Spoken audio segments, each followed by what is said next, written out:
Good morning सभी भाई बहन को जय मसीह की। आइए हम आज के दिन की शुरुआत परमेश्वर के एक महत्वपूर्ण वचन से करते हैं। वचन है भजन संहिता 103 का 1 से लेकर 3 तक। वचन में लिखा हुआ है परमेश्वर का प्रेम। परमेश्वर के प्रेम के विषय में दाऊद ने इतना जाना, परमेश्वर के प्रेम को इतनी नजदीक से जाना, उसने महसूस किया अपने दिल में और मन में। और वो यहाँ पर कहता है दाऊद कि हे मेरे मन, दाऊद अपने मन से कह रहा है, हे मेरे मन यहोवा को धन्य कर, परमेश्वर को धन्यवाद करो। वो अपने मन से कह रहा है, हे मेरे मन इधर उधर मत देखो, यहोवा को धन्यवाद करो और जो कुछ मुझ में है वह उसके पवित्र नाम को धन्य कहे। परमेश्वर कैसा पवित्र है, निष्कलंक है, और परमेश्वर को कहता है कि वह उसके पवित्र नाम को धन्य कहे। वो अपने मन को तैयार कर रहा है। अपने मन को कहने का मतलब है वो अपने मन से कह रहा है कि हम हृदय से, मन से, पवित्रताई से यहोवा के नाम को धन्य कहें। आगे वचन में कहता है वह, हे मेरे मन यहोवा को धन्य कह और उसके किसी उपकार को न भूलना। आगे वो कहता है, हे मेरे मन यहोवा को धन्यवाद कर और उसके किसी उपकार को न भूलना। बड़ा से बड़ा उपकार, छोटा से छोटा उपकार, हर बात में हमको परमेश्वर को धन्यवाद करना है।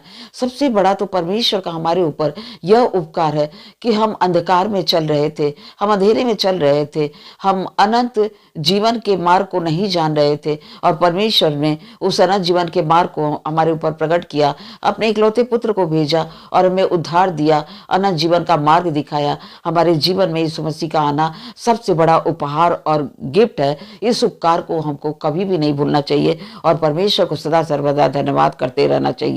आगे लिखा है 3 में, वही तो तेरे सब अधर्म को क्षमा करता है और तेरे सब रोग को चंगा करता है। हमारे जीवन में हमारे आदि माता पिता से लेकर, हमारे खुद के माता पिता से लेकर, हमारे खुद से लेकर बहुत सारे पाप, अपराध और गुनाह हुए, मगर यहाँ परमेश्वर का वचन कहता है, दाऊद कहता वही तो तेरे सब अधर्म को क्षमा करता है। हमारे अपराधों को, हमारी गलतियों को कोई भी क्षमा करने का अधिकार नहीं रखता है। केवल परमेश्वर का पुत्र यीशु मसीह, जिसने हमारे पापों के लिए, हमारे अपराधों के लिए, हमारे गुनाहों के लिए जो क्रूस पर चढ़ गया, मारा गया, गाड़ा गया और तीसरे दिन जीवित हो उठा, वही हमारे सब अधर्म को क्षमा कर सकता है। और लिखा है और तेरे सब रोगों को चंगा कर सकता है। हमारे जीवन में बड़े से बड़ी परेशानी, बड़ी से बड़ी बीमारी, बड़ा से बड़ा रोग, यहाँ तक कि परमेश्वर ने इतना ज्यादा चमत्कार किया है।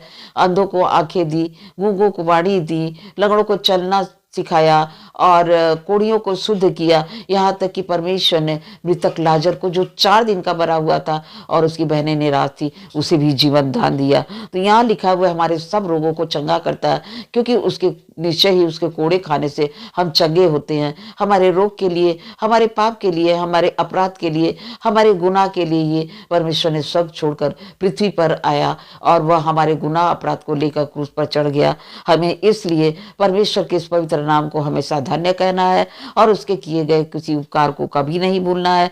क्योंकि वही हमारे रोगों को चंगा करता है और हमारे प्राण को नष्ट होने से बचा लिया। आज लोग मृत्यु से डरते हैं, परमेश्वर हमारा मृत्यु पर विजयी हुआ, मृत्यु का उसने क्रूस पर खुल्लम खुल्ला तमाशा उड़ाया। यहाँ लिखा हुआ है वही तो तेरे प्राण को नष्ट होने से बचा लेता है और तेरे सिर पर करुणा और दया का मुकुट बांधता है। वही हमारे अपराध और पाप को क्षमा करता है और दया करता है और करुणा करता है। और पूरे वर्ष 2024 उसने हमें, आपको, आपके पूरे परिवार को, सभी को बचा और संभाल के रखा है। और आगे भी हम परमेश्वर से प्रार्थना करते हैं, प्रभु आप सभी लोगों को बचा के और संभाल के रखे और परमेश्वर अपनी दया, अपनी करुणा इसी तरह बनाए रखे, क्योंकि वचन में लिखा हुआ है कि उसकी करुणा सदा की है। इन सभी बातों के लिए, इस अपार प्रेम के लिए हम परमेश्वर को दिल से धन्यवाद करते हैं। परमेश्वर इस वचन के द्वारा आप सभी भाई बहन को बहुत से आशीष दे। सबको जय मसीह।